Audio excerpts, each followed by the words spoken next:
பாஜகவின் முன்னாள் எம்பியான திரு தருண் விஜய் அவர்கள் ஒரு எக்ஸ் பதிவு போட்டிருந்தாரு. அது வந்து பாஜக மத்தியிலும் ஒட்டுமொத்த இந்தியாவிலுமே வந்து ஒரு மிகப்பெரிய பரபரப்பை ஏற்படுத்தியிருக்கு அப்படின்னு தான் சொல்லணும். அதாவது முன்னாள் தமிழக பாஜக தலைவரான திரு அண்ணாமலை அவர்களுக்கு வந்து பாஜகவின் தேசிய பொதுச் செயலாளர் பதவி வழங்க இருப்பதாக அவர் அந்த எக்ஸ் தளத்தில் பதிவிட்டிருந்தாரு. நம்ம எல்லாருக்குமே ஒரு கேள்வி இருந்தது. அதாவது பாஜக கட்சியினருக்கும் தமிழக அரசியலை கூர்ந்து கவனிக்கக்கூடிய எல்லாருக்குமே தமிழக பாஜக தலைவராக திரு அண்ணாமலை அவர்கள் சிறப்பாக செயல்பட்டாரு. அதன் பிறகு இப்ப நயினார் நாகேந்திரன் அவர்கள் தலைவராக பொறுப்பேற்ற பிறகு கட்சியினுடைய கட்டமைப்பை வலுப்படுத்திக்கிட்டு இருக்காரு. அவருமே சிறப்பாக செயல்பட்டுக்கிட்டு இருக்காரு. இப்படி இருக்கக்கூடிய சூழ்நிலையில அண்ணாமலை அவர்களுடைய அடுத்த கட்டம் என்ன அப்படிங்கிற மாதிரி கேள்விகள் இருந்தது. இதுக்கு நிறைய அரசியல் விமர்சகர்கள் நிறைய யூகங்கள் சொல்லிக்கிட்டு இருந்தாங்க. குறிப்பா பாத்தீங்க அப்படின்னா அவர் வந்து ஆந்திராவிலிருந்து மாநிலங்களவை உறுப்பினராக தேர்வு செய்யப்பட இருக்காரு. அதன் பிறகு அவருக்கு வந்து மத்திய அமைச்சர் பதவி கொடுக்கப்படும் அப்படிங்கிற மாதிரி நிறைய விஷயங்கள் சொல்லியிருந்தாங்க.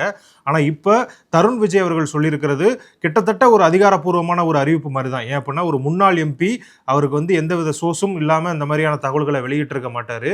ஸோ அபிஷியலா வெளியாகாவிட்டாலும் அண்ணாமலை அவர்களுக்கு தேசிய பொதுச் செயலாளர் பதவி கிடைக்கிறதுக்கான அதிகமான வாய்ப்புகள் இருக்கு அப்படிங்கிறது தான் இந்த பதவியின் மூலமா நமக்கு தெரிய வருது. பாஜகவை பொறுத்த மட்டும், அதாவது பாஜக கட்சியை பொறுத்த மட்டும் நம்பர் 1 பதவி அப்படின்னா அது வந்து பாஜக தேசிய தலைவர் பதவி தான். இப்ப வந்து அந்த பதவியில ஜே.பி. நட்டா அவர்கள் இருக்காங்க.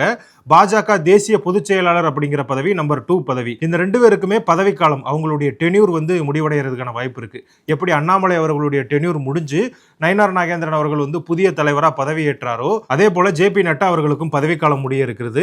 இந்த வேளையில தான் புதிய பாஜக தலைவர் விரைவில் தேர்ந்தெடுக்கப்படுறாரு. பாஜகவின் தேசிய பொதுச் செயலாளராக அண்ணாமலை அவர்கள் தேர்வு செய்யப்படுறதுக்கான வாய்ப்புகள் அதிகமா இருக்கு. இதுல முக்கியமான விஷயம் என்னன்னா கடந்த 1998 இருந்து 2001 வரைக்கும் இன்றைய பாரத பிரதமராக இருக்கக்கூடிய திரு நரேந்திர மோடி அவர்களும் பாஜகவின் தேசிய பொதுச் செயலாளராக இருந்திருக்காரு. இதுக்கு முன்னாடி பாஜகவின் தேசிய பொதுச் செயலாளராக தமிழ்நாட்டை சேர்ந்த யாருமே நியமிக்கப்படல. ஒருவேளை திரு அண்ணாமலை அவர்களுக்கு இந்த பதவி கிடைத்தது அப்படின்னா இது தமிழக பாஜக வரலாற்றிலையும் தமிழக அரசியல் வரலாற்றிலையும் ஒரு முக்கியமான திருப்பு முனையா இருக்க வாய்ப்பு இருக்கு.